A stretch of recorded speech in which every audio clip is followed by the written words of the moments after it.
Hello, I'm Professor Celina Realuyo with the William J. Perry Center for Hemispheric Defense Studies here in Washington, D.C. Today I'm here to speak to you about the threat from transnational criminal organizations to the United States, as well as our partner nations in the Western Hemisphere, and particularly what's happening in terms of the crisis on our southern border with literally the thousands of undocumented and unaccompanied children who are actually coming and trying to enter the United States. What we've seen over the past 30 years is really what we call the age of globalization, where we as consumers have been able to get goods, services, and information faster, cheaper, and better. But at the same time, we've seen what we call the dark side of globalization, where illicit networks that include terrorists, criminals, and proliferators have taken advantage of these same drivers of globalization in order to enrich themselves and empower themselves with their threatening agendas. When we take a look at global supply chains, we understand that there are actually four basic elements. The first one is actually the material that's going through these supply chains, from point A to point B. And then more importantly, we look at the manpower. Who are the people who are controlling these supply chains?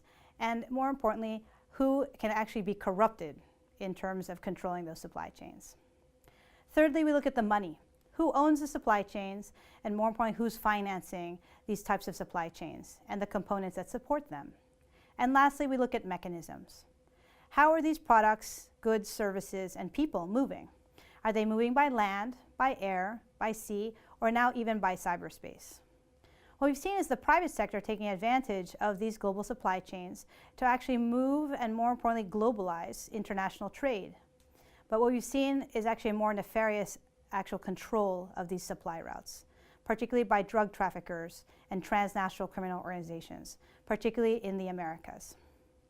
What we've seen in the much more recent time, and particularly in the last several months, is the way that traffickers have taken advantage of the traditional drug routes that have brought narcotics that include methamphetamines, cocaine, heroin, marijuana into the United States. These are the same drug trafficking routes that are being used now to move people. We have to actually distinguish between human smuggling and human trafficking. In the case of human smuggling, a person who wants to move from country A to country B will actually pay a fee to someone actually as a trafficker. They're actually known in Latin America, particularly in northern Mexico, as coyotes or coyotes. And that fee would ensure them entry illegally in other countries such as the United States. Those who are migrating and more importantly using this human smuggling technique are doing it on a voluntary basis. But unfortunately, many of those who start in a human smuggling situation end up in a human trafficking situation, in which they actually lose their human rights and are actually forced into either forced labor or, sadly, the sex trade.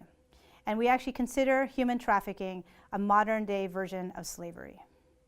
What we've actually seen in the last several months is really a devolution of the situation in Central America, which has been, unfortunately, one of the greatest victims of the evolution of transnational organized crime, in which the levels of violence have been unprecedented. We actually have statistics from the United Nations that estimate now the homicide rate in Honduras as the highest in the world, at 90 per 100,000 inhabitants.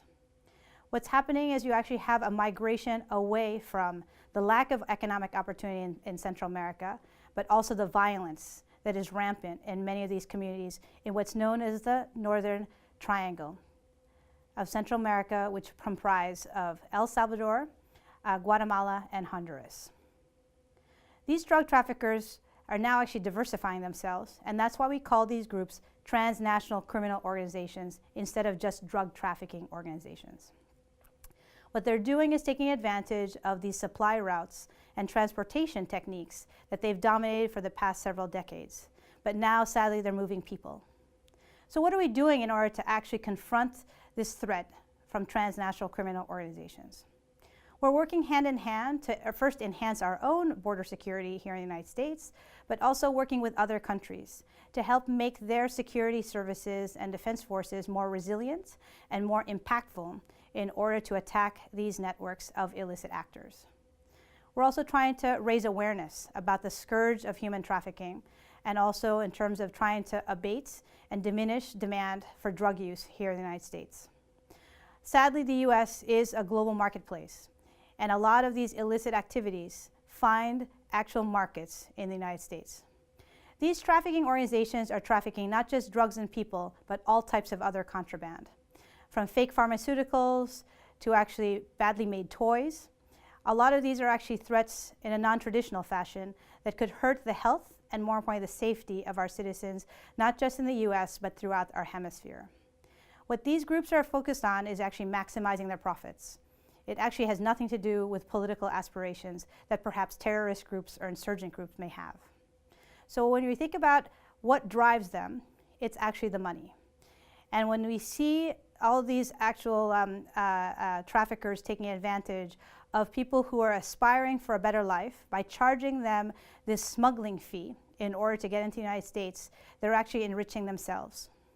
What we've seen also is, unfortunately, the use of social media in places in Central America, as well as through the Latino communities in the US, that are actually encouraging the actual movements of unaccompanied minors from Central America to rejoin members of their families here in the United States.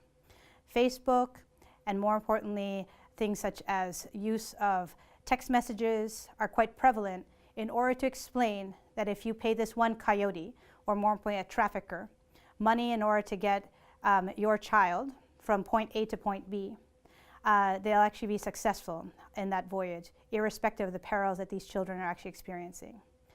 Many of these, not just children, but more importantly migrants, are subject to horrendous conditions in terms of their 1,000+ mile voyage from Central America to the southern border of the United States.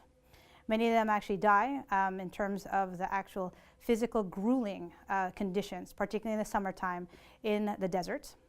Many of them fall off what's called the bestia, which is actually this train that transports all types of cargo from Central America through Mexico to the United States. It wasn't actually meant to be moving human cargo.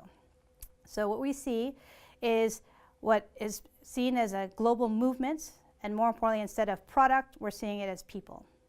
What we need to do is educate and, more importantly, raise awareness that the fact that these coyotes are actually extorting these families and giving them the promise of a better life, which they probably would have in the US, but more importantly, where are they going to get this money? One of the estimates that we've seen in order to transport a child from Guatemala to Laurel, Maryland, here in the US, is about $4,000 paid to a coyote. $2,000 up front when the child is taken from the village in Guatemala, and then $2,000 upon delivery. It's actually seen as a business transaction. And it's actually just enriching these transnational criminal organizations that use violence and use their profits in order to control and dominate these communities and these supply chains. What's more disturbing too is that with the distraction of this large humanitarian crisis that the border security is, the Border Patrol agents are dealing with, we also know that these traffickers are taking advantage of gaps along our southern border to push even more product, particularly narcotics, into our communities here in the US.